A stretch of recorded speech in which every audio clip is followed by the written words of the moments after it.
ገዳዩ አንቺ መሆንሽን መቼም አትክጅም አይደል? ይሄው የማይሆን ነገር ተናግረሽ ጦስሽ ለኔም ተረፈ። የአብል ጉዳይ በፍርድ ቤት የያዘ ቢሆንም አብል ግን የማደር ገዳይ ልትሆን አትችልም። እዝራ እባክህ እውነት ነው በለኝ። መጠጥ ጠጥቼ የቀባጠርኩት ነገር ነው አትበለኝ። ሀብልዬ ከዚህ በኋላ ግን ላጥቅሽ አልፈልግም። እቺ መንገድ ላይ ላገኛት ምናምን ወፍ ሰራሽ ሙሽራ። በስተመጨረሻ እንግዲህ አቶ እስክንድር ዛሬ እህቱን አጸደን አንዴ በጥፊ ያልሷታል። ይህንንም ልትሆን የቻለችው መንገድ ላይ ያገኘሃትን በመንገድ ያደገች ልጅ አምጥተህ እሷን እዚህ ጋር አዛዥ ስታደርግ ነው ነገሩ የቀረ ብላ ስለተናገረች ነው። አቶ እስክንድር ይህን መቋቋም አልቻለም እና አጸደን ዛሬ አጥጋቢ የሆነ ጥፊ አቀምሷታል። ሰላም ጤና ይስጥልን ቤተሰብ፣ እንዴት አላችሁ? ለቻናል አዲስ የሆናችሁ ሰብስክራይብ፣ ላይክ በማድረግ ሀብል ድራማ ክፍል 14ን ይዤላችሁ ቀርባለሁ። ተከታተሉን። ገና ሙሽራ በነበረበት ሰዓት ሀብልን ሚስቴ ልትሆን አልቀበላትም ብሎ እምቢ ብሎ የነበረው እዝራ ዛሬ ግን ሚስትነቷን ተቀብሎ እሷን ለማስፈታት ደፋ ቀና እያለ ይገኛል። ታዲያ ከአባቱ ጋርም በጠረጴዛ ዙሪያ ቁጭ ብሎ እያወራ በነበረበት ቅጽበት ነበር ሜርሲ ድንገት መታ ነገሩን ያበላሸችው። አስመሳይ ነህ፣ አሁን አንተ እያስመሰልክ ነው እንጂ የእኛን ቤት ሀብትና ንብረት ለመውሰድ ይህን እያደረግክ ያለኸው ብላ ድንገት ነገሩን ታፈነደዋለች። ታዲያ ይህንን የሰማው አቶ እስክንድር በድንጋጤ ተውጦ ምን አልሽ አንቺ ይላታል። በዚህ ሰዓት ነበረ አጸደ መታ በመሀል የገባችው። ታዲያ አቶ እስክንድር ይህንን ነገር መቼም ሜርሲ ሆን ብላ እንደማትናገረው ያውቃልና አጸደን ይህን ድርጊት አንቺ ነሽ አይደለ ያደረግሽው ብሎም አንገቷን ያንቃታል። በዚህ ሰዓት እዝራ ለማስጣለም ሞክሮ ነበር። ነገር ግን አቶ እስክንድር እጅግ በጣም ተናዶ ነበረ። ምክንያቱም ይህን ድርጊት ሜርሲ በፍጹም እንደማታደርገው አቶ እስክንድር 100% እርግጠኛ ነው። ታዲያ ይህንን ድርጊት እያደረገች ያለችው አጸደ እንደሆነ ስለሚያውቅ ብቻ አጸደን አንገቷን አንቆ ማሰናበት ነበር ፍላጎቱ። ለዛሬ ግን እዝራ አትርፏታል። ታዲያ እዝራ አትርፏትም። ቆይ ግን አባዬ እኔ ጋር ማወቅ የፈለገችው ሚስጥር ምንድን ነው? እባክህን ንገረኝ ይለዋል።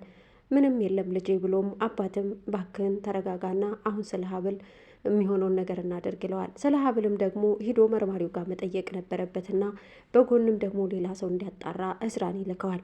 አቶ እስክንድርም ወደ መርማሪው ወደ ግርማ ጋር ይሄዳል። ታዲያ በሩን አንኳኩቶን ገብቶ አቶ ግርማን እንዲህ ብሎ ይጠይቀዋል። የሀብል ነገር እንዴት ነው? ምርመራውንስ እንዴት አደረጋችሁ ብሎ ይጠይቀዋል። አንዳንድ መረጃዎችን እንዳገኘና ሀብል እንግዲህ ሰውየውን እንደገደለችው አድርጎ መርማሪው ይነግረዋል። ነገር ግን አቶ እስክንድር እንዲህም ብሎ ነበር ያቀረበው። በፍጹም እሷ እንዳልገደለችው 100% እርግጠኛ ነኝ። ይህንን ደግሞ እናንተ ጠፍቷቸው አይደለም፣ መቼም ሆን ብለው አጸደና ሜርሲ ናቸው ያንን ቢላ እሷ እንደያዘችው አድርገው አሻራው የእሷ እጅ እንዲያገኝ የተደረገው። ስለዚህ መርማሪ እባክህን እንደምንም ብለህ ሀብልን እንድታስወጣልኝ ይፈልጋለሁ። የልጄ ሚስት መውጣት አለባት ይላል።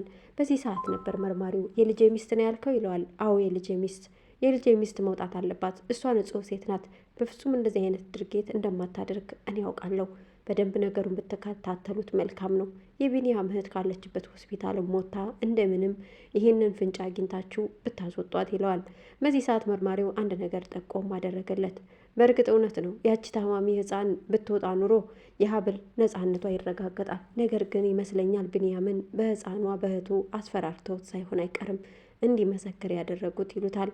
በዚህ ሰዓት አዎ ልክ ነው እንደዛ ነው ብሎ አቶ እስክንድር ግን በደንብ አጣሩ ብሏቸውም ሰላም ብሏቸው ሀብልንም አግኝቶ ደስ የሚል ዜናም ነግሯትም ይወጣል። ደስ የሚለው ዜና እንግዲህ እዝራ ወደ ፍቅር ዓለም እየተቀላቀለና ሀብልን የኔ ሚስት ማለት እንደጀመረ ፍቅርም እንደያዘው ይነግራታል።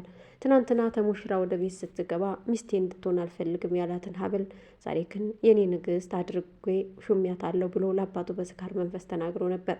ታዲያ አባትም ከደስታው ብዛት ይህንን ድርጊት ለሀብል ይነግራታል። ሀብል ልቧ እጅግ በሐሴት እየዘለለች ፈጣሪዋን ማመሰገነች። ትናንትና የእሱ ሚስት ሆና በነበረችበት ቅጽበት ጃኬቱን እንጂ አቅፋ የምትተኛው ሰውየውን አልነበረም። ምክንያቱም ቦታ አይሰጣትም ነበር። ዛሬ ግን በልብ ውስጥ ቦታ ስለሰጣት ተመስገን ሳትልም አልቀረችም። እንደውም ከእስር ቤት ስትወጭ ድጋሚ ደግሼ ድል ባለ ሰርግ ነው ምድርሽ ብሎ አቶ እስክንድርም ትልቅ ተስፋ ሰጥቷታል። ታዲያ ሀብል መታሰሯን አሁን ላይ ወደዋለች። በተመሳሳይ ሰዓትም እዝራ ወደ ሀብል ያመራል። ሀብል ጋር ሄዶ እየሆነ ያለውን ነገር ይነግራትና ከትንሽ ደቂቃዎች በኋላ ሀብል እንዴት ትለዋለች። እኔ ምልህ ለአባት ግን የቀባጠርከው ነገር በስካር መንፈስ አይደለም እውነት ነው በለኝ ትለዋለች። እንዴት አወቅሽ ብሎ ትንሽ መሽኮርመም ጀመረ። አባትህ እኮ ነግሮኛል አለችው።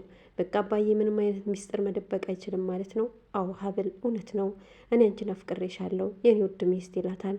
በዚህ ሰዓት እሷም የኔ ውድ ባል ብላ በፍቅር በሯን ከፍታ ልትቀበለው ዝግጁ ሆነች። እንደውም ያለፈው ህይወቷንም ነገረችው። ባለፈው ጊዜያቶች እኔ ላንተ ሚስት እንደሆን አንተ ፈቃደኛ ባትሆንም እኔ ግን ሚስትህ ነኝ ብዬ አምኜ ጃኬትህን አቅፌ ስተኛ ነበር አለችው።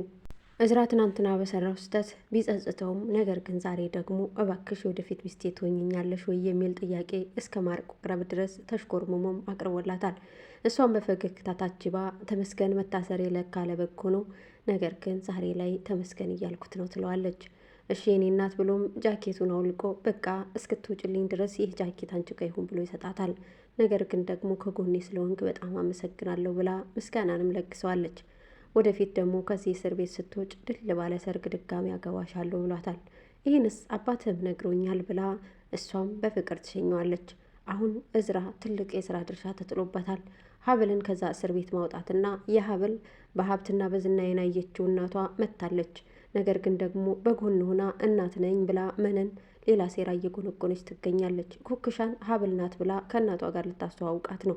የገንዘብ ጥማት ያለቀቃት መነን አሁን ላይ ኩክሻን ሀብል ናት ብላ በሀብል ቀይራ የቤተ ክርስቲያን ሰው መስላ መልካም ሴት መስላ ጥሩ ሴት መስላ እንዳሳደገቻት አድርጋ አሁን ላይ ያንን ጨዋታ እንድትጫወት ትወናውን እያስተማረቻት ትገኛለች።